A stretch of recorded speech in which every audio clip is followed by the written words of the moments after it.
Се помасовното иселување на младите од земјава во последниве години создава се поголем број на возрастни и изнемоштени лица кои остануваат сами да се грижат за себе, иако повеќе не се кадарни за тоа. Исправени пред овој нов и доста сериозен предизвик, а со цел да им се помогне на ваквите лица, од Сдруженијето Центар за развој и едукација од Прилеп веќе работат на нов двегодишен пилот проект медицинска сестра во заедницата, при што корисниците на оваа услуга од стручни медицински тимови ќе бидат посетувани во нивните домови. Да, тоа значи дека имаме мобилни тимови со медицински сестри, дека во рамките на проектот со финансиска поддршка од проектот ќе се обезбеди дополнителна опрема за водомономите и на лицата им би им обезбедиле и медицинска грижа, воено физиотерапија, психотерапија, ќе имаме дополнително вработување на професионален кадар од овој тип. Според Тошеска, во наредните 2 години додека трае проектот, ќе се работи на следењето на бенефитите и придобивките што ги носи оваа услуга,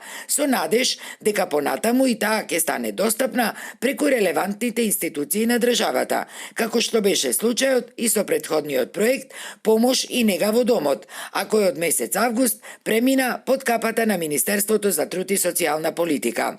Ова значи дека во иднина Министерството ги презема финансиските импликации за оваа услуга да стане дел од системот за социјална заштита и услуги на ниво на држава. Составањето на ваквите социјални услуги под ингеренции на државата, Македонија се вбројува во земјите кои прават сериозен исчекор напред во институционалната грижа за оваа категорија граѓани која кај нас станува се побројна, велат упатените.